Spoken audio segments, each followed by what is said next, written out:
السلام علیکم ورحمۃ اللہ وبرکاتہ۔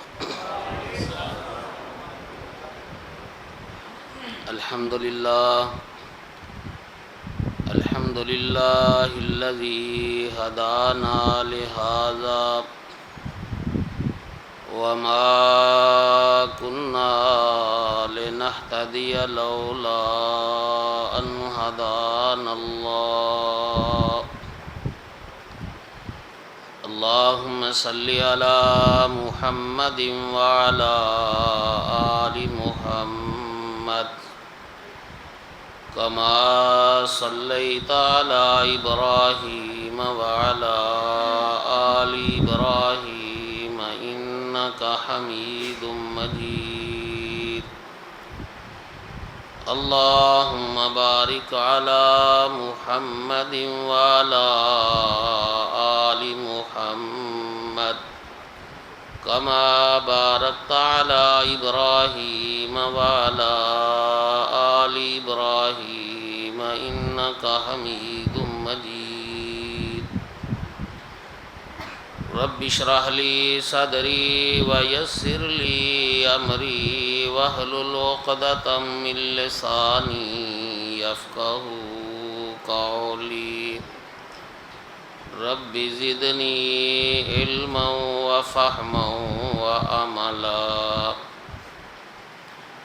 اما بعد فاعوذ بالله السميع العليم من الشيطان الرجيم بسم الله الرحمن الرحيم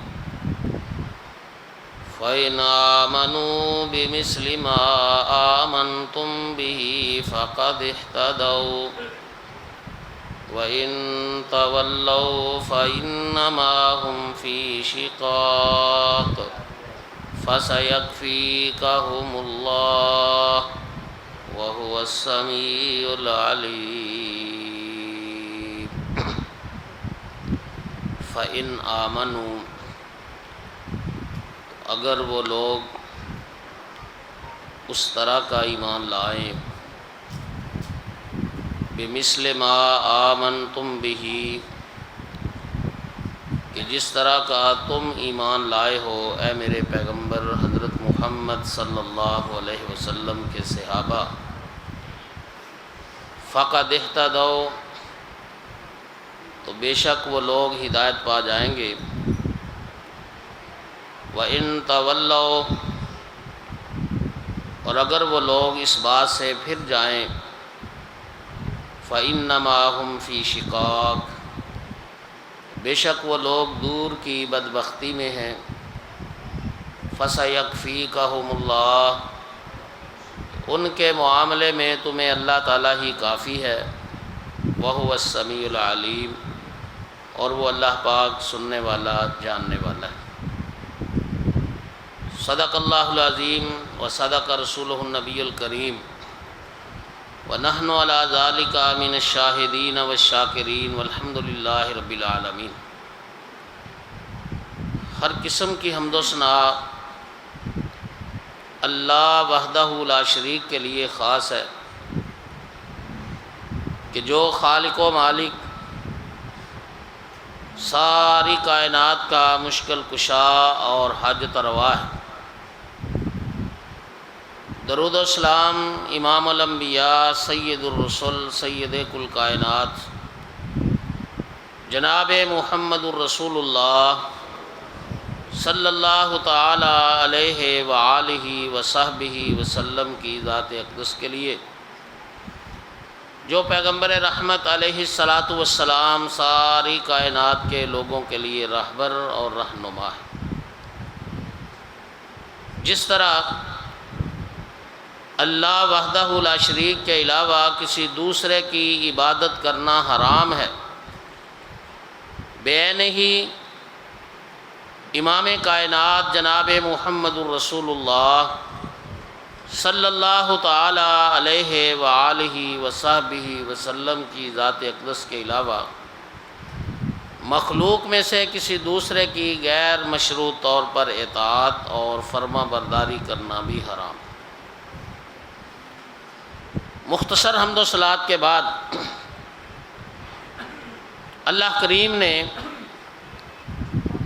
اس دنیا میں بہت سارے لوگوں کو کئی ایک خصوصیات سے اور امتیازات سے نوازا ہے کہ جو ایک انسان کو دوسروں سے ممتاز کرتا ہے، کسی کو مال و دولت کی وجہ سے، کسی کو حسن کی وجہ سے، کسی کو عقل کی وجہ سے، کسی کو علم کی وجہ سے، کسی کو تقوی پرہیزگاری کی وجہ سے، کہ انسان اس ایک خوبی کی وجہ سے، اس ایک اعزاز کی وجہ سے دوسرے لوگوں سے ممتاز ہوتا ہے۔ لیکن یہ دنیا میں جتنے بھی امتیازات ہیں ان میں سارے لوگ ہر دور کے شریک ہوتے ہیں اور کوئی اور بھی وہ اعزاز حاصل کر سکتا ہے، لیکن روئے زمین پر کائنات میں دو اعزاز ایسے ہیں جو اللہ وحدہ لا شریک نے صرف امام الانبیاء حضرت محمد رسول اللہ صلی اللہ علیہ وآلہ وسلم کے صحابہ کو عطا فرمائے۔ صحابہ اکرام کے علاوہ آدم علیہ السلام کی امت سے لے کر قیامت تک کسی دوسرے انسان کو وہ دو اعزاز حاصل نہیں ہو۔ وہ دو اعزاز ایسے جو صرف محمد کریم علیہ السلام کے صحابہ کے حصے میں آئے۔ ایک اعزاز تو یہ کہ اللہ پاک نے ان کے ایمان کو کائنات کے لوگوں کے لیے ایمان کی کسوٹی اور معیار مقرر فرما دیا۔ فرمایا صحابہ اکرام کے بعد قیامت تک آنے والے لوگ اگر اس طرح کا ایمان لائیں گے جس طرح کا ایمان صحابہ اکرام رضوان اللہ علیہم اجمعین کا ہے، پھر وہ لوگ مومن ہیں، ورنہ مومن نہیں ہو سکتے۔ اور دوسرا اعزاز جو صحابہ اکرام کو نصیب ہوا، انسان کو اللہ تعالیٰ جتنی بھی زندگی دے وہ اپنی زندگی گزارتا ہے، اس زندگی کے گزرنے کے بعد پھر اس نے موت کی سختیاں جھیلنی ہیں، پھر قبر کے معاملات کو نمٹنا ہے، پھر حشر کے میدان کو بھگتنا ہے، پھر اللہ تعالیٰ کے سامنے اپنی ساری زندگی کا حساب دینا ہے۔ اگر اس کے بعد اللہ کریم اس کو اس کے ایمان اور عمل کی وجہ سے اپنا فضل اور رحمت کرتے ہوئے جنت میں داخلہ نصیب کر دے، جب یہ جنت میں جائے گا تو اللہ کریم جنتیوں سے پوچھیں گے، سوال کریں گے، بھائی تم جنت میں آ گئے ہو، خوش ہو، کوئی اور چیز تو نہیں چاہیے؟ جنتی عرض کریں گے اللہ پاک ہمیں دوزخ سے بچا لیا، جہنم سے بچا لیا، جنت میں داخل کر دیا، پھر جنت میں ہر وہ چیز اور نعمت موجود ہے، وَلَكُمْ فِيهَا مَا تَشْتَهِي أَنفُسُكُمْ، جو ہمارا جی چاہتا ہے ہمیں وہ مل جاتی ہے، اب ہمیں اور کیا چاہیے؟ کئی سوال ہوں گے، ان میں ایک سوال یہ ہوگا اور اس کا جواب اللہ تعالیٰ ارشاد فرمائیں۔ اللہ تعالیٰ فرمائیں گے میں نے ایک چیز ایسی تمہارے لیے رکھی ہے جو اس سے بھی زیادہ بہتر ہے، اچھی ہے۔ جنتی حیران ہو جائیں گے کہ وہ کون سی چیز ہے جو جنت کی ان ساری نعمتوں سے بڑھ کر ہے۔ اللہ تعالیٰ فرمائیں گے میری بات سن لیں، یہ سارے جنتیوں کے لیے اعلان ہے کہ میں آج ان سب پر راضی ہوں، کبھی کسی سے ناراض نہیں ہوں۔ یہ جنتیوں کو پیغام ملنا ہے اللہ تعالیٰ کی طرف سے، جب یہ زندگی گزار کے موت نمٹا کے قبر دیکھ کر حشر کے میدان کو بھگتا کر اللہ کے سامنے حساب دے کر صراط الصراط سے گزر کر جنت میں چلے جائیں گے، پھر ان کو یہ پیغام ملے گا۔ لیکن صحابہ اکرام رضوان اللہ علیہم اجمعین کا اعزاز یہ ہے، ان کا امتیاز یہ ہے کہ اللہ وحدہ لا شریک نے اس دنیا کی زندگی میں ان کو یہ پیغام دے دیا، رضی اللہ عنہم ورضوا عنہ، کہ میں تم سے راضی ہو چکا۔ یہ دو اعزاز ایسے، ایک ان کا ایمان قیامت تک کے لیے معیار، اور دوسرا انہیں دنیا میں رضامندی کا پیغام مل گیا۔ مجھے احساس ہے آپ بڑی دیر سے بیٹھے صحابہ اکرام کے فضائل بھی سن چکے ہیں، ان کی اہمیت، ان کی عظمت اور ان کی شان کے بارے میں بھی آپ سن چکے ہیں، مگر میں آپ بھائیوں کو توجہ دلانا چاہتا ہوں کہ کیا اتنا سننے سے ہم کیا فائدہ لے کر جائیں گے؟ ہم اتنا سننے سے ہمارے اندر کیا تبدیلی آئے گی؟ دیکھیے، صرف یہ بات سن لینا کہ صحابہ کا ایمان معیار ہے، یہ ان کی عظمت ہے، یہ ان کی شان ہے، یہ میرے اور آپ کے لیے کافی نہیں۔ ہم اپنے اپنے ایمان کو بھی دیکھیں کہ کیا ہمارا ایمان بھی صحابہ کرام کے ایمان کے معیار پر ہے یا نہیں۔ سننے کا یہ فائدہ ہے، سننے کا یہ مقصد ہے، آپ کو بتانے کی یہ تمنا ہے۔ جو نہیں مانتے وہ تو نہیں مانتے،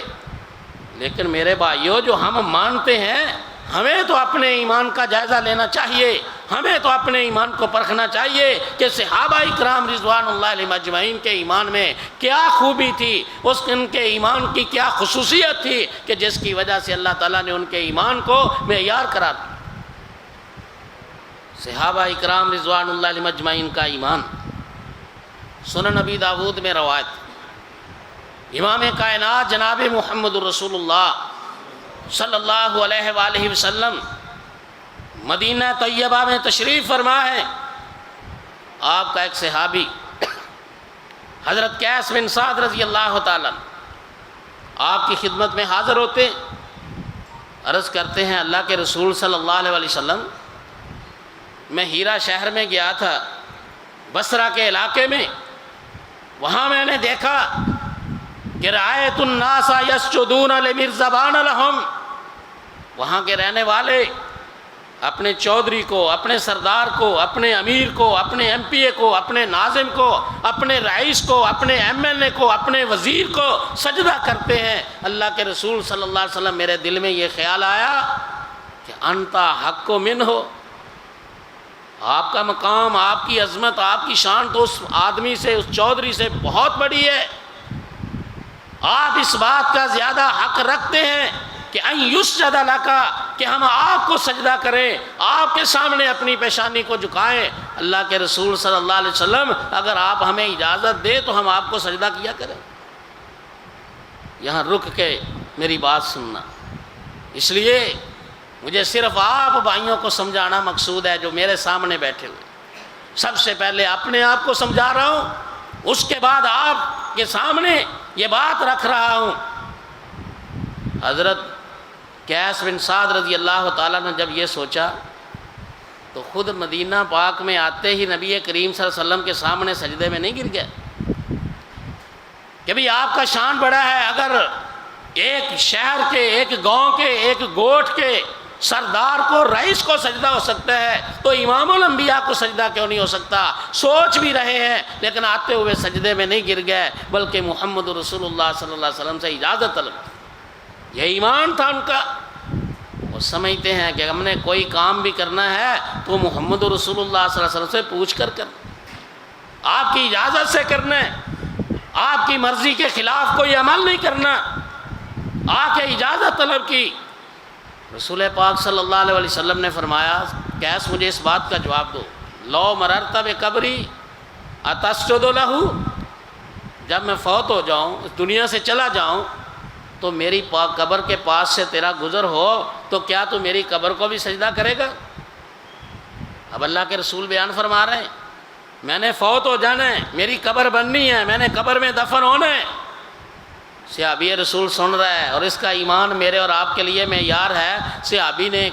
معمولی سے اشارے سے بھی نہیں کہا اللہ کے رسول آپ نے تو فوت ہی نہیں ہونا۔ معلوم ہوا اللہ کے رسول بیان فرما رہے ہیں، صحابی مان رہا ہے ایک وقت آنے والا ہے، امام کائنات علیہ الصلوۃ والسلام ہم سے جدا ہوں گے، پھر آپ کی قبر بنے گی، پھر میں زندہ رہا تو آپ کی قبر کے پاس سے کبھی میرا گزر بھی ہوگا۔ رسول پاک صلی اللہ علیہ وسلم نے فرمایا تسجد لہ، کیا میری قبر کو سجدہ کرے گا؟ آپ پھر رک جائیے، ذرا میرے ساتھ چلیے۔ یہاں محبت کا تقاضا کیا ہے، عقیدت کا تقاضا کیا ہے، ادب کا تقاضا کیا ہے، احترام کا تقاضا کیا ہے کہ حضرت قیس رضی اللہ تعالیٰ عنہ کو جواب میں یہ کہنا چاہیے تھا اللہ کے رسول جیسے آپ فرمائیں گے میں ویسے کر لوں گا،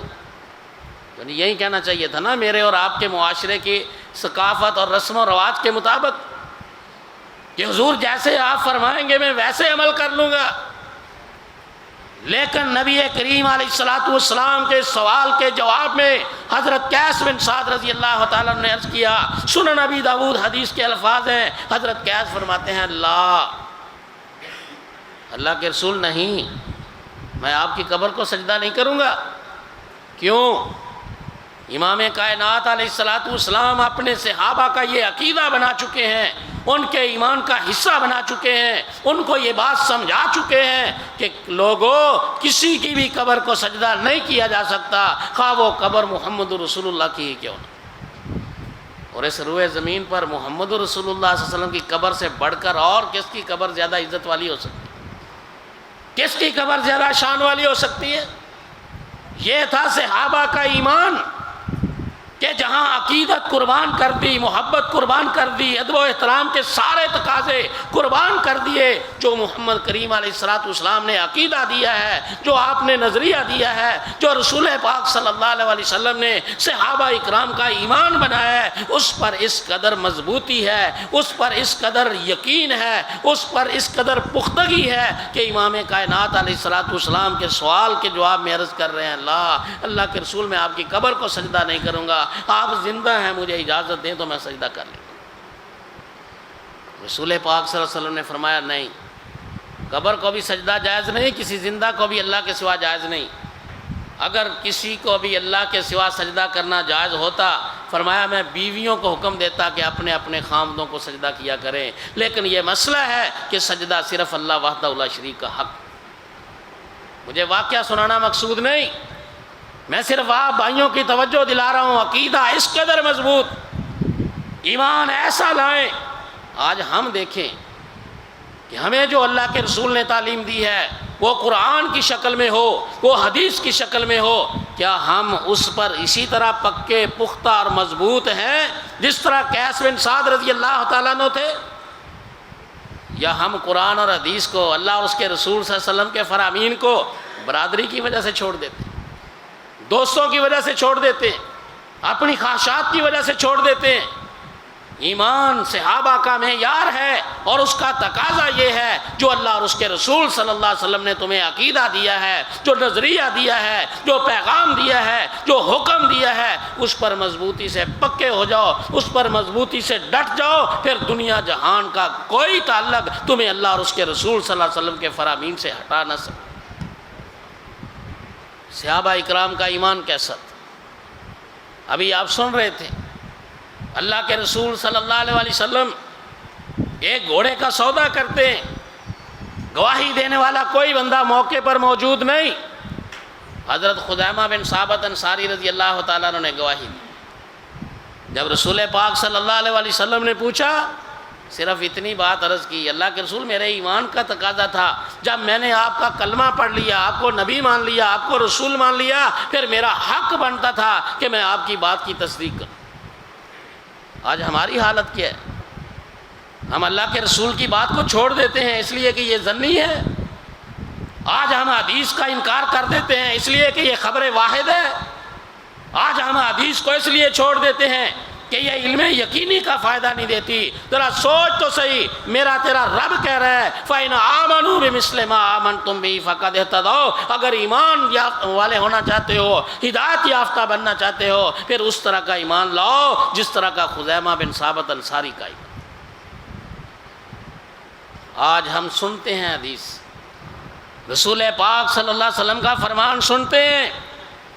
آپ نے فرمایا لا صلاۃ لمن لم یقرأ بفاتحۃ الکتاب، اس بندے کی نماز نہیں ہوتی جو نماز میں سورۃ فاتحہ نہیں پڑھتا۔ مجھے اور آپ کو کتنا یقین ہے اس بات پر؟ ہم کہتے ہیں یار پڑھتا تو ہے، جیسے کیسے بھی پڑھتا ہے، اللہ کا نام ہی لیتا ہے، چلو فاتحہ نہیں پڑھی تو اور کتنے اس نے موقع پر اللہ کا نام لے لیا۔ آج ہم اپنے مولوی کی وجہ سے، مفتی کی وجہ سے، پیر کی وجہ سے، مجتہد کی وجہ سے، فقیہ کی وجہ سے اللہ کے رسول صلی اللہ علیہ وسلم کی بات پر یقین نہیں کرتے اور کہتے ہیں ہم ایماندار ہیں۔ دیکھو خزیمہ بن ثابت انصاری کو کتنا ایمان تھا، کتنا یقین تھا۔ اللہ کے رسول صلی اللہ علیہ وسلم نے پھر جناب خزیمہ رضی اللہ تعالیٰ عنہ کو کیا اعزاز دیا؟ فرمایا لوگوں یاد رکھو، آج کے بعد اس دنیا میں جہاں دو بندوں کی گواہی کی ضرورت پیش آئے گی وہاں اکیلا خزیمہ بن ثابت انصاری گواہی دے، اس کی گواہی دو بندوں کے برابر سمجھی جائے گی۔ یہ دنیا میں اعزاز ملا۔ آج آؤ تو صحیح، امام بخاری کو اتنا مقام کیوں ملا؟ امام مسلم کو اتنا مقام کیوں ملا؟ امام ابو داود کو اتنا مقام کیوں ملا؟ یہ اس سنت پر عمل ہے کہ رسول پاک صلی اللہ علیہ وسلم کی احادیث پر یقین ہے اور آپ کے فرامین امت کے سامنے رکھ دیے۔ یہ نبی کریم صلی اللہ علیہ وسلم کا طریقہ ہے۔ آپ کا عقیدہ، آپ کے اعمال، آپ کی عبادات، آپ کے معاملات، یہ رسول پاک صلی اللہ علیہ وسلم کے اخلاقیات ہیں، یہ نبی کریم صلی اللہ علیہ وسلم کا رہن سہن ہے۔ محدثین نے اٹھا کر امت کے سامنے پیش کر۔ آج ہم اگر اسی یقین سے اس پر عمل کریں گے، رسول پاک صلی اللہ علیہ وسلم کی حدیث ہم سنتے ہیں، آپ صلی اللہ علیہ وسلم نے فرمایا اذا امن الامام فامنوا، جب امام آمین کہتا ہے اس وقت تم بھی آمین کہو۔ فمن وافق تامینہ تامین الملائکہ غفر لہ ما تقدم من ذنبہ، جب امام آمین کہتا ہے اس وقت فرشتے بھی آمین کہتے ہیں، اور جس بندے کی آمین فرشتوں کی آمین کے موافق ہو گئی اللہ وحدہ لا شریک اس بندے کے پچھلے سارے گناہ معاف فرما دیتے۔ آج ہم اس حدیث پر کتنا عمل کرتے ہیں؟ ہم دیکھتے ہیں میرے دائیں بائیں کھڑا ہونے والا اونچی آواز سے آمین کہنا پسند نہیں کرتا، ہم ہی نہیں بولتے۔ ہم نے نبی کریم صلی اللہ علیہ وسلم کی سنت کو کیوں چھوڑ دیا؟ دوستوں کو راضی کرنے کے لیے، ساتھیوں کو راضی کرنے کے لیے، عزیز و اقارب کو راضی کرنے کے لیے، یا اپنی خواہشات کی وجہ سے یا شرمندگی کی وجہ سے؟ یہ صحابہ کا ایمان نہیں تھا۔ اس لیے میرے بھائیوں، اگر ہم چاہتے ہیں کہ ہم ہدایت یافتہ ہوں، ہمارا ایمان اللہ تعالیٰ کے ہاں قبول ہو، پھر اس طرح کا ایمان پیش کرے جس طرح کا ایمان قیس بن سعد رضی اللہ تعالیٰ عنہ کا تھا، جس طرح کا ایمان حضرت خزیمہ بن ثابت انصاری کا تھا۔ آئیے میں بات کو آگے چلاتا ہوں وقت کی کمی کی وجہ سے۔ دوسرا اعزاز صحابہ اکرام کا، انہیں اس دنیا میں جنت کی بشارت ملی۔ اب دنیا میں وحی تو آ نہیں سکتی، کسی بندے کے بارے میں یہ پیغام تو آ نہیں سکتا کہ بھی اس پر اللہ راضی ہو گیا، لیکن جنت میں تو جنتیوں کو اللہ تعالیٰ نے یہ فرمانا ہے نا کہ میں تم پر راضی ہوں۔ تو آئیے ہم کوشش کریں، دیکھیں وہ کون سی خوبیاں تھیں جن کی وجہ سے صحابہ اکرام کو اللہ تعالیٰ نے اس دنیا میں جنت کی بشارت دی۔ ہم بھی وہ خوبیاں اپنائیں، ہم بھی وہ عمل کریں تاکہ ہم اس جنت میں چلے جائیں جس جنت میں پہنچنے کے بعد پھر اللہ تعالیٰ نے ہمیں کہنا ہے کہ میں تم پر راضی ہوں۔ صحابہ اکرام رضوان اللہ علیہ مجمعین، ایک تو یہ عقیدے اور ایمان کی پختگی، اور دوسرا صحابہ اکرام کی محبت کی بات ہو رہی۔ نبی کریم علیہ السلام سے محبت، میرے محترم مولانا فاروق احمد قصوری صاحب حافظہ اللہ تعالیٰ بیان فرما رہے تھے، ابو بکر صدیق رضی اللہ تعالیٰ عنہ کو اتنی محبت تھی سارا مال لے کے آئے۔ میرے ذہن میں بات آئی، سنن نسائی میں حدیث ہے، آپ بھائیوں تک بھی پہنچانا چاہتا ہوں۔ 8 ہجری میں حج فرض ہوا، حضرت مفتی صاحب تشریف فرما، رسول پاک صلی اللہ علیہ وسلم نے حضرت ابو بکر صدیق رضی اللہ تعالیٰ عنہ کو امیر حج بنا کر بھیجا۔ حضرت ابو بکر رضی اللہ تعالیٰ عنہ چلے گئے حاجیوں کا قافلہ لے کے، بعد میں مدینہ پاک میں رسول کریم صلی اللہ علیہ وسلم پر جبریل علیہ السلام سورہ توبہ کی آیات لے کر آئے۔ اللہ کے رسول صلی اللہ علیہ وسلم نے سیدنا حضرت علی المرتضیٰ رضی اللہ تعالیٰ عنہ وہ آیات بتائیں اور ان کو ساتھ پیغام دیا کہ جا کے ابو بکر سے کہو کہ جب حج کا موقع آئے، جہاں لوگ جمع ہوں گے، وہاں یہ سورہ توبہ کی آیات ان کو پڑھ کر سنائے اور اس کے احکام ان کو بتائیں۔ حضرت ابو بکر رضی اللہ تعالیٰ عنہ راستے میں ٹھہرے، حضرت علی رضی اللہ تعالیٰ عنہ رسول کریم صلی اللہ علیہ وسلم کی اونٹنی پر سوار تیزی سے جا کر ملتے ہیں۔ رات کا ٹائم ہے، صبح فجر کی نماز کا وقت ہو چکا ہے۔ سنن نسائی حدیث کے الفاظ ہیں، نماز پڑھنے کے لیے صحابہ تیار ہیں، ابو بکر صدیق مصلی پر موجود ہے اور نماز کی اقامت ہو چکی ہے۔ صرف ابو بکر رضی اللہ تعالیٰ عنہ تکبیر تحریمہ کہنے والے، اونٹنی کی آواز آئی، دیکھنا ابو بکر کی محبت، اونٹنی کی آواز آئی۔ نبی کریم صلی اللہ علیہ وسلم کی کئی ایک اونٹنیاں تھیں، ابو بکر رضی اللہ تعالیٰ عنہ نے کہا مجھے معلوم ہے کہ یہ نبی کریم صلی اللہ علیہ وسلم کی فلاں اونٹنی کی آواز ہے، وہ نام مجھے یاد نہیں ہے اس اونٹنی کا، سنن نسائی حدیث میں لفظ موجود۔ حضرت مفتی صاحب کو یاد ہو تو اپنے خطاب میں وہ بیان فرما دیں، احباب کو آگاہ فرما دیں، یہ فلاں اونٹنی کی آواز ہے۔ ہو سکتا ہے رسول پاک صلی اللہ علیہ وسلم کا اپنا پروگرام بن گیا ہو اور آپ صلی اللہ علیہ وسلم نماز تشریف لائے ہوں حج کے لیے، اگر آپ تشریف لے آئے ہیں ہم آپ کی اقتداء میں نماز ادا کریں۔ یہاں میں صرف یہ بات عرض کرنا چاہتا ہوں، ابو بکر رضی اللہ تعالیٰ عنہ کو رسول کریم صلی اللہ علیہ وسلم سے کتنی محبت تھی کہ ان کے جانوروں کی آوازوں کو بھی پہچانتے تھے، یہ فلاں اونٹنی کی آواز ہے، یہ فلاں اونٹنی کی آواز ہے، یہ فلاں اونٹنی کی آواز۔ آج ہمیں رسول پاک صلی اللہ علیہ وسلم سے کتنی محبت ہے،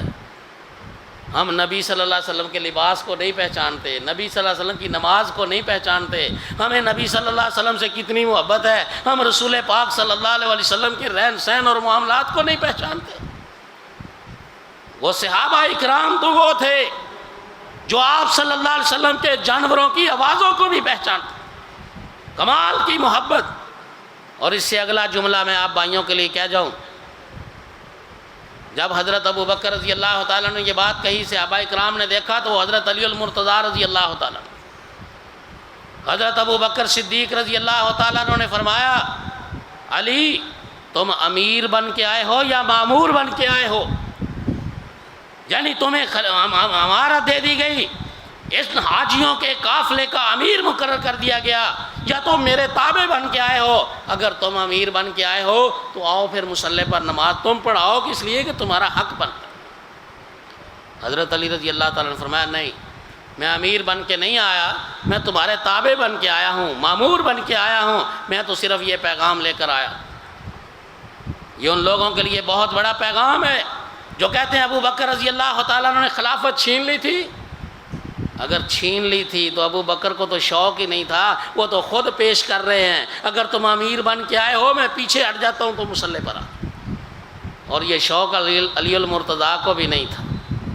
اگر شوق ہوتا تو وہ سمجھتے چلو یہ جو مہینہ ڈیڑھ مہینہ وقت ملے گا یہیں تم جو ہے نا وہ موج اڑا لو۔ وہ کہتے میں امیر بن کے آیا ہوں۔ انہوں نے بھی کہا ابو بکر کے ہوتے ہوئے کسی دوسرے کو امیر نہیں بنایا جا سکتا، نمازیں ابو بکر پڑھائے گا، پیچھے مقتدی میں ہوں گا، امیر ابو بکر ہوگا اور پیروی کرنے والا علی المرتضیٰ۔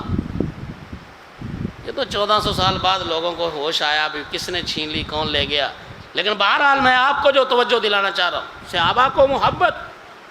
پھر صحابہ اکرام نبی کریم صلی اللہ علیہ وسلم کے اس قدر پیروکار تھے کہ اللہ کے رسول صلی اللہ علیہ وسلم کی اطاعت اور اتباع کی جیسی مثال صحابہ اکرام نے پیش کی ہے دنیا کا کوئی فرد پیش نہیں کر سکتا۔ آپ صلی اللہ علیہ وسلم مسجد میں آئے، جماعت کا ٹائم ہے، نماز کا وقت ہے، آپ صلی اللہ علیہ وسلم نے نماز شروع کر دی، امام کائنات جناب محمد رسول اللہ صلی اللہ علیہ وسلم جماعت کروا رہے ہیں، مصلی پر ہیں، صحابہ پیچھے صفیں بنائی۔ نماز کے دوران رسول پاک صلی اللہ علیہ وسلم نے اپنا جوتا اتار دیا اور بغیر جوتے کے نماز پڑھ رہے، صحابہ اکرام رضوان اللہ علیہم اجمعین نے بھی اپنے اپنے جوتے اتارے۔ اب کسی کے ذہن میں یہ خیال نہیں آیا،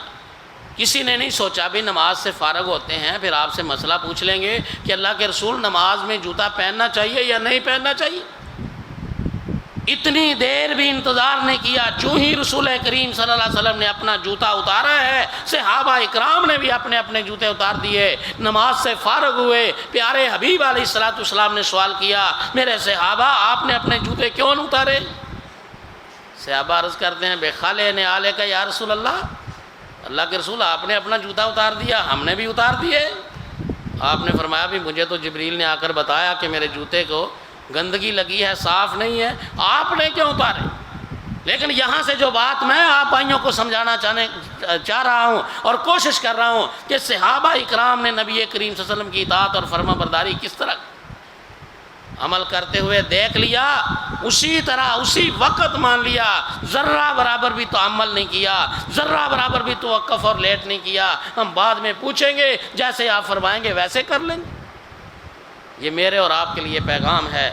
جس سنت کے بارے میں پتہ چل جائے اللہ کے رسول صلی اللہ علیہ وسلم نے یہ کام کیا ہے، آپ صلی اللہ علیہ وسلم نے یہ فرمایا ہے، پھر میرا بھائی اس سنت کو، اس حدیث کو، اس مسئلے کو پھر کسی امتی کے دروازے پر نہ لے کے جاؤ۔ وہ اجازت دے گا تو میں مان لوں گا، وہ نہیں اجازت دے گا تو نہیں مانوں گا، بلکہ محبت کا، اطاعت کا، فرما برداری کا تقاضا یہ ہے ہم اس طرح اطاعت کریں جس طرح صحابہ اکرام نے کی تھی۔ جب ہم اس طرح کی اطاعت کریں گے